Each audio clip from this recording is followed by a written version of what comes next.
Hey everyone, I am Kevin Iole. I appreciate you joining me. Joining me right now is the president and CEO of the Ultimate Fighting Championship. Of course, that is Dana White. Dana, good to see you. Appreciate you joining me. Always busy. A little surprised though. We're recording this on Friday. You are not in Abu Dhabi, so for one of the rare times you're not going to be ringside for one of those shows over there. Yeah, I've been traveling. I had my family vacation, Manchester, and I've been flying around. Let's put it that way. So I'm sitting this one out. I got so much stuff going on. Literally today, I am back to back all day till 7 o'clock tonight. So I needed to get home and get some work done. So yeah, no, and I know your schedule is always like that, so that's kind of crazy. Let's start, and I don't expect to go deep into this, but I just want to start by talking about the kind of what I thought was a shock the other day. Judge Richard Boulware's decision on to invalidate the settlement that you made with the fighters in the antitrust lawsuit. UFC released a statement, and let me just at least read the first paragraph. We obviously disagree with this ruling and believe it disregards the expertise of counsel from both sides, as well as that of an accomplished and expert mediator, all of whom have decades of experience in antitrust case law. What is next from your standpoint that you know of, and is it a pain to have this now hanging over your head again? I know your stock went up significantly when the settlement was announced. What kind of impact does having the case now back out there do? Yeah, I've literally said this the entire time through this whole thing. It's not something that I focus on or, let lawyers deal with that stuff. But I can tell you that, let me say this. It's probably the only thing I've said since this whole thing's been going on. It's getting to a point now where this feels personal. I went to high school with this guy. With Judge Boulware? Yeah. Me and Lorenzo went to high school with him. I don't know what the hell me or Lorenzo did to him in high school, but this seems very, very personal. Wow. So, yeah. Yeah, we went to high school with this guy. Yeah, I mean that is very interesting. So, Okay, well, we will move on from that. But I just wanted to get your take on that. You didn't beat him up in high school, though, or you didn't bully him, did you? I don't think so. I mean, I don't think I did anything to this guy. Yeah, I don't know what the hell happened, but there's no doubt in my mind, and that this feels absolutely personal. And whatever it is with this guy, we'll let the lawyers deal with it, and it is what it is. UFC 304 in I was going to say Perth in Manchester, England. I know you weren't thrilled with the card. I thought there was some fun fights on the card. Certainly, I loved that Duncan Gregory Rodriguez fight. Of course, how could you not love what Tom Aspinall did? And so that's where I want to start with you. I wrote a column after the fight. I know you're adamant that Jon Jones is going to fight Stipe Miocic, and I agree with the argument that people say Stipe is the greatest heavyweight of all time, but he hasn't fought in 3 years. He's coming off a loss, and he hasn't won in 4 years. So how does that qualify him for a shot at the heavyweight title? Well, this title fight was supposed to happen a long time ago. All the things that happened from injuries to whatever else they got in the way. I just think I feel, you got two sides of the coin. You got everybody talking about, oh, Dana doesn't respect this guy and he doesn't do this and he doesn't do that. I'm showing both of these guys the respect. They want to fight each other. It's a fight that they both want to happen. Total respect fight. I think they both deserve it. And, at the end of the day, I get it. Everybody wants to see Tom Aspinall. But let me tell you what, after Stipe and Jon fight, whoever wins, the Aspinall fight's even bigger. But then the next question, which is going to be, of course, Jon has hinted quite a bit at retirement, and Stipe flat out said, "I don't want to fight anybody else but Jon Jones." Right? And 100% going to retire after this fight. And then listen, Jon Jones. I've said this. You know how I talk about Jon Jones and what I think of Jon Jones as a fighter. Jon Jones always loves to challenge himself. Moved up to heavyweight. I don't know what Jon Jones will do after this fight, but I would be shocked if he didn't want to test himself against Aspinall. Right. Now listen, everything that I've been saying, right? These are fucking facts. These are facts. It's not like me and Jon Jones have this unbelievable relationship like I have with Ronda and Chuck Liddell and Connor and some of these people that have fought in the past, right? Yeah. We know this is not the case. What I am saying about Jon Jones is undebatable what this guy has accomplished in his career, right? And if he beats Stipe and he comes out and fights Tom Aspinall and beats him, it's already undeniable. Nobody, don't care how much you dislike Jon Jones for what he's done or what he's done. This isn't about personally who is Jon Jones and do you like him. We're talking about the baddest dude to ever walk the face of the earth in combat sports. Already, if he goes out and beats Tom Aspinall, he cements his legacy as the greatest fighter of all time. Well, let me say this to you, because I sent you the video that I did after UFC 303, so I know you know what I'm going to ask you. But some people, didn't see that, and I know an interview with you, a lot more people are going to watch. And my argument was, hey, I agree with you. I think Jones is the greatest fighter of all time, no doubt. And if he had a fight, and I have a rule when I say if you haven't fought in a year, unless you have a fight scheduled, I don't include you in pound for pound, because it's for active guys. The minute Jon fights, he goes back into the list, right? But given that he's not fighting, is that fair where other guys are going out there and competing? Jon Jones is ranked number 3 pound for pound in the world. Fighting the UFC. The most fucking ridiculous, embarrassing, stupid, know nothing about fucking fighting ranking of all fucking time. Jon Jones is still an active fighter. He beat Cyril Gane. He got injured. He was supposed to fight. He's going to fight again in November. Jon Jones is the number 1 pound for pound fighter in the world, period, end of story. Whoever, whether you want to call, Islam, Pereira, number 2, number 3, all good. To have anybody above Jon Jones right now just goes to show that you know absolutely fucking nothing about combat sports and fighting. Number 1. Number 2, the other thing about Jon Jones, when you talk about inactivity, any fighter in the history of fighting, including the god, who you consider a god and I consider a god, Muhammad Ali, was never the same again after his 3-year layoff, right? And Muhammad Ali wasn't doing bad things to himself, right, like Jon Jones was. Yeah. And Jon Jones comes back and looks even better. It's undebatable. It's undebatable. Anybody who even tries to debate this with me, you're just hating on Jon Jones and you don't like him as a person.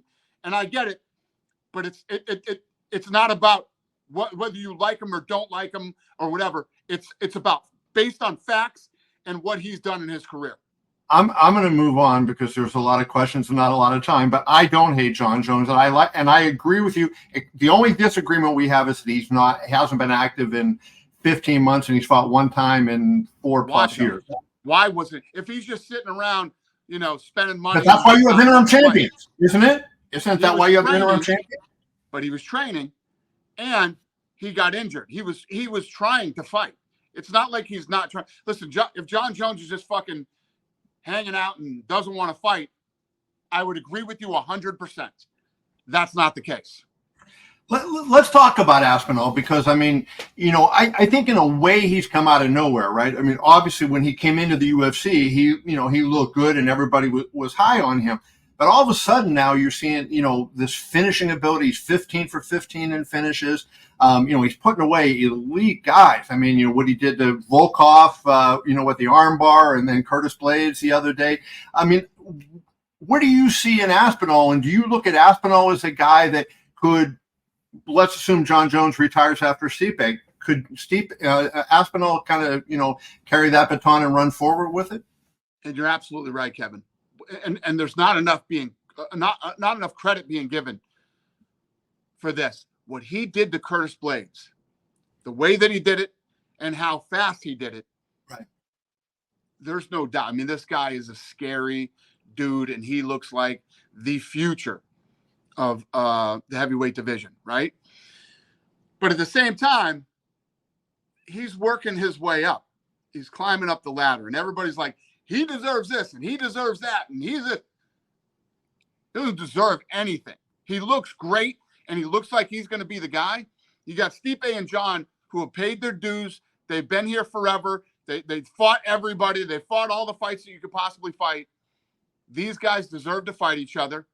Whoever wins that fight, I think that they owe it to Aspinall to fight him and give him the opportunity that they've been given.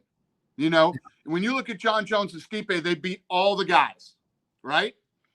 And you're either going to be the guy that's going to cement your legacy forever, or you're going to hand the torch off the way the torch was handed off to you guys by all the guys that came before you.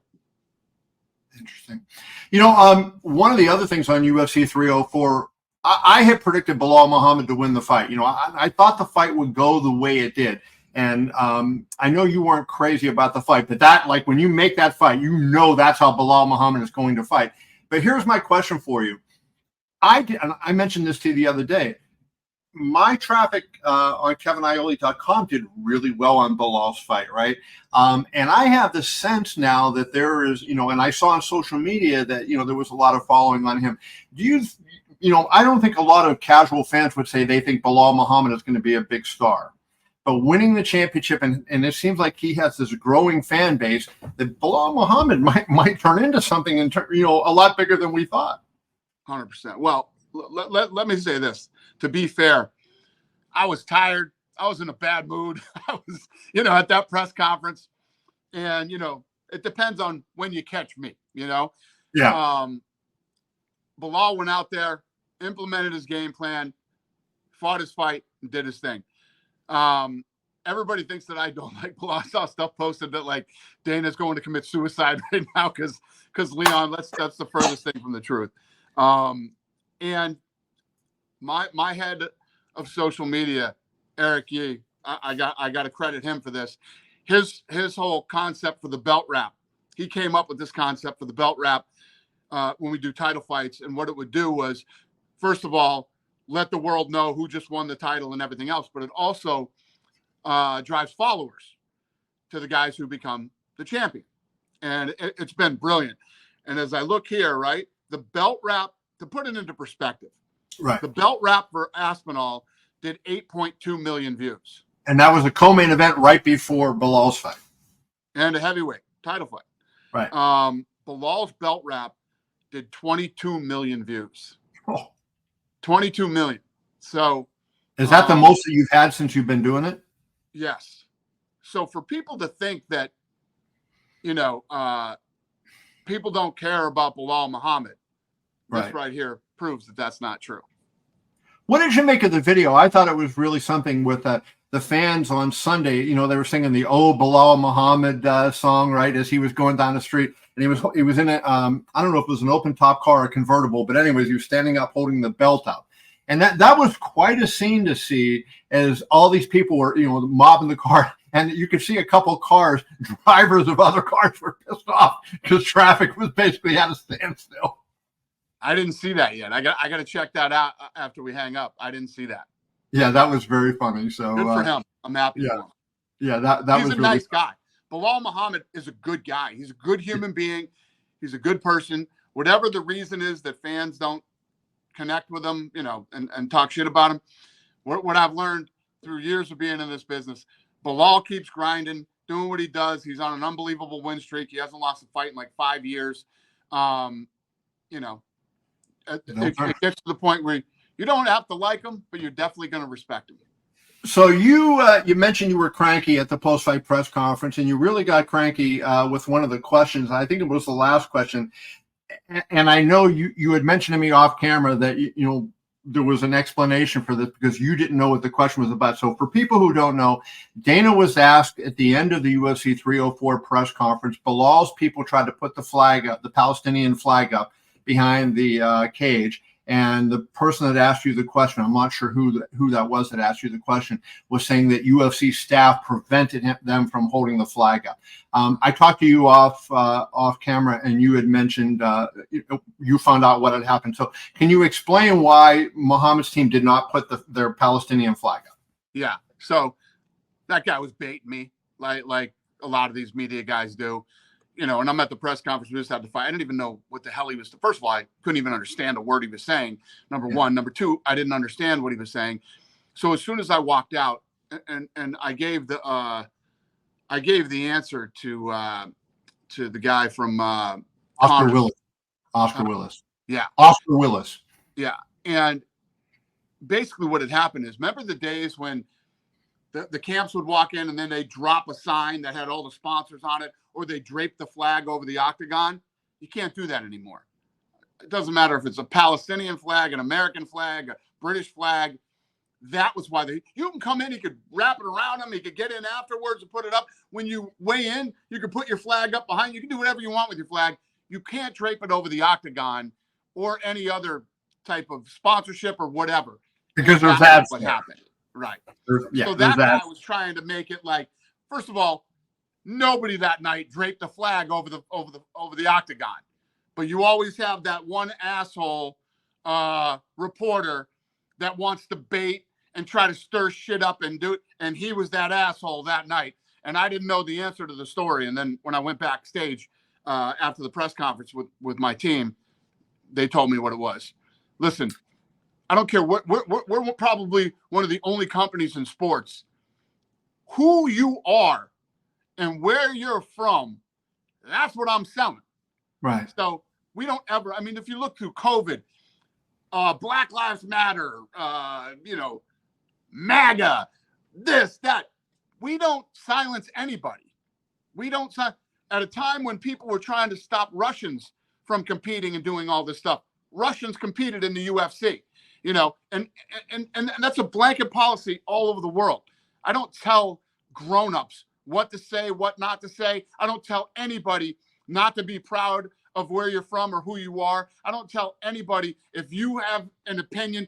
You know, we had the time when Woodley came out, and every question that was asked, his answer was Black Lives Matter. I don't give a shit. That's his thing. We let everybody be who they are and do their thing. So for anybody to show up at a press conference and try to bait me on stupid shit like that is ridiculous. I don't know the person that asked you the question, so I'm not, but I'm just going to throw this out there and then we'll move on from this very quickly. Is there a chance he looked up and he saw somebody saying no and didn't know what was happening, and he honestly was just curious and he wasn't trying to bait you, just was trying to figure out why they weren't allowed to hold the flag up? Is that possible? Kevin, we're in the Manchester, England for the first time in God knows how long. The belts, the this, the that, all the fights that happen. That's the fucking question you're asking me at the fucking press conference? No, you're a douchebag, okay? You could have pulled anybody from the PR team aside and said, I have a question. Why was this whatever? And if the PR team said, well, we couldn't, then you say, hey, no, that guy is that fucking guy. Okay. Well, I don't want to trying to fucking defend him, but yeah, no. I defend all reporters, but of course.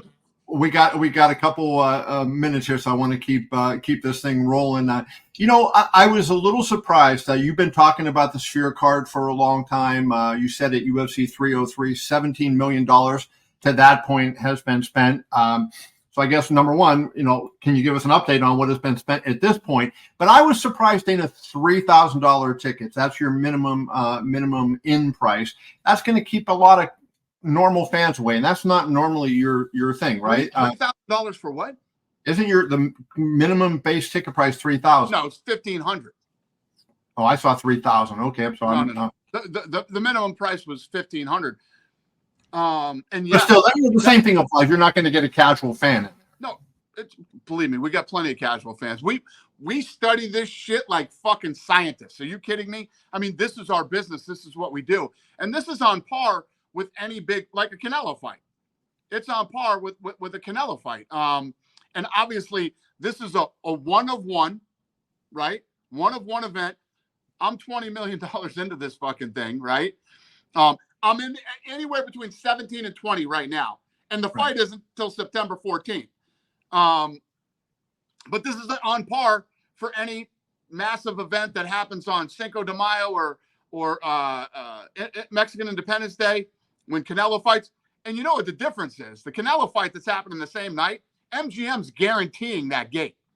Right. So they don't fucking, you know what I mean? MGM's guaranteeing the gate. We're actually, we do everything all in house, and nobody's guaranteeing us the gate. We're spending the money on this thing. So no, we're on par. And to let you know, over 12% of the tickets that were bought for the Sphere are from Mexico. Oh, from Mexico. Over 12, it's like 12.3%. Is that normal for when you have a from Mexico? Is that normal percentage when you talk about Yair Rodriguez, Ryan Ortega? So that's high. Yeah, no. And just so you know, the fight at T-Mobile with Canelo, they have 2,000 more seats than we do. Right. What do you think your gate's going to be that night then? Anywhere from 25 to 27 million. So you're going to have for the Nevada Athletic Commission, close to a $45 million night, because I'm guessing Canelo is going to be around 18 to 20 million. Oh, it's a massive weekend for Vegas. Massive weekend for Vegas. So that's going to be huge. That is really awesome. I love to hear that. Well, I was going to show you. We didn't have enough time yesterday. What was going on? I have a room here at headquarters. I have the Sphere built inside a room that takes you piece by piece and walks you through what the night is going to be. Wow. And I think you're the only fucking guy that'll actually walk through the room that's in the media. So if you want to do it before the 14th, I'll walk you through what is going to happen that night at the Sphere. I will definitely be there to see that. I want to ask you this. There's been a lot of talk, you had the great line, I thought, you talked about the NHL draft. You said it's like kids coloring with crayons compared to what we're going to do. I thought that was a fantastic line.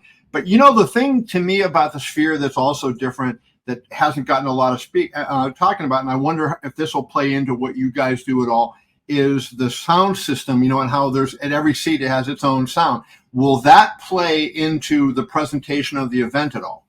We're working on that, yeah. So what you have to understand is everything that we're doing has never been done before. You know how I like to be first, and it's hard and it's expensive when you want to be first. So we're still working all this shit out. I can tell you this will be a one of one. Think about this. When U2 came in, their average ticket price was like, or their lowest ticket price, I can't remember what it was, but it was like $1,205. I was going to say it was like $1,500 is what I thought. Like $1,200, right? Yeah. They put on 40 shows.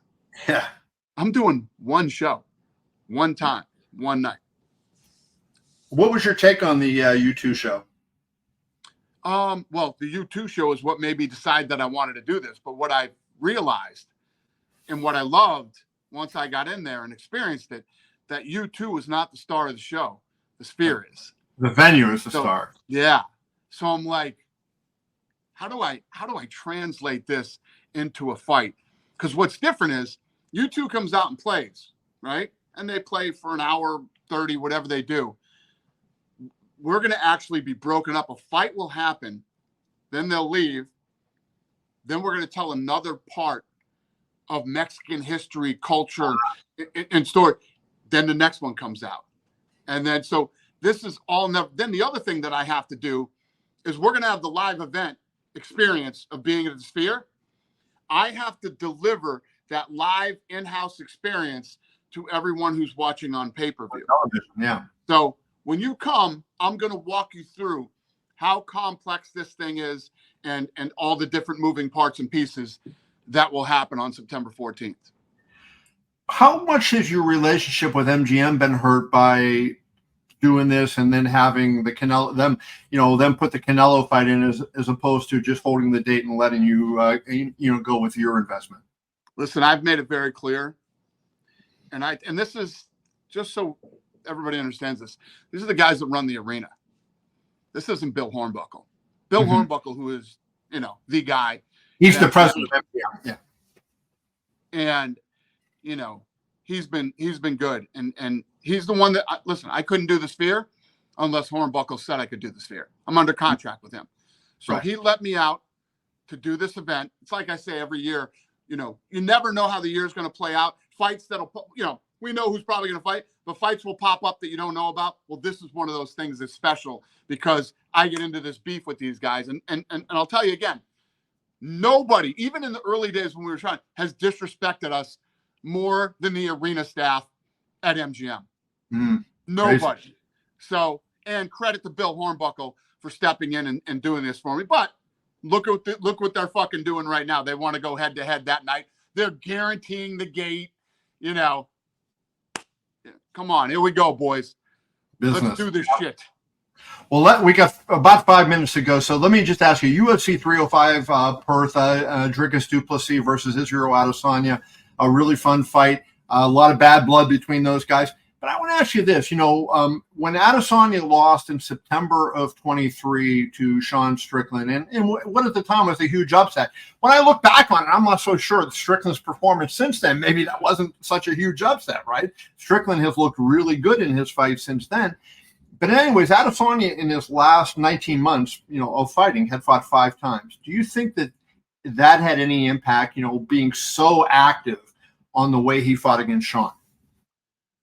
It's hard to tell. It's hard to tell if it was, but I'll tell you this: when you look at Israel Adesanya and you look at Alex, right? These guys came from kickboxing. They had a story. They fought each other and everything else. Both of these guys coming in and accomplishing what they have accomplished in such a short amount of time with the history and fighting each other. It's absolutely amazing. I mean, Adesanya burst onto the scene, and you would think that these guys that came from kickboxing would have a problem with takedown defense and a lot of other jiu-jitsu and a lot of other areas. No, they've excelled. And what's smart about both of them, because you can talk about them both the same way, they're always up to fight anybody, anywhere, anytime. They'll take fights on short notice. They'll do this, they'll do that. And because they were in another business where they didn't make the type of money that they make here. So they're smart. You know, they're doing what you do when you're good, you're hot, and you're in your prime. You fight as much as you can. You make sure that as many people on planet Earth see you accomplish great things, and you make as much money as possible. So let's wrap it up with this. We got about 2 minutes to go. What is up for Pereira? Since he's not going to fight for the heavyweight title, Ankalaev seems to be the guy that makes the most sense. Will we see Ankalaev versus Pereira come up? And is that a potential for co-main event for New York? I don't know. I don't know yet. We were just talking about how crazy the heavyweight division is. And I know, listen, everybody, you know, this guy's a killer. Everybody loves him. To think about him moving up to heavyweight when you talk about guys like, you know, Cyril Gane, Aspinall, Volkov. I mean, these guys are monsters. Actually, what a fight him and Cyril Gane would be, actually, right? Because both strikers like going out. Yeah, Cyril Gane's huge, man. He's huge. He's athletic. He's powerful. I like Alex. Alex is a savage. Let Alex do what he's doing in his division. And you know what?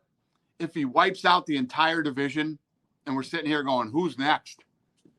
Then maybe you let him move up to heavyweight and do some type of super fight there. So we will see what happens. Dana, I appreciate your time. I know you're really busy. Appreciate everything. Good luck. I'm going to take you up on that. I will be there to look at the Sphere. Can't wait to walk through that. Look forward to doing that and look forward to seeing you at the fights. Always a pleasure, Kev. See ya. Thanks, brother.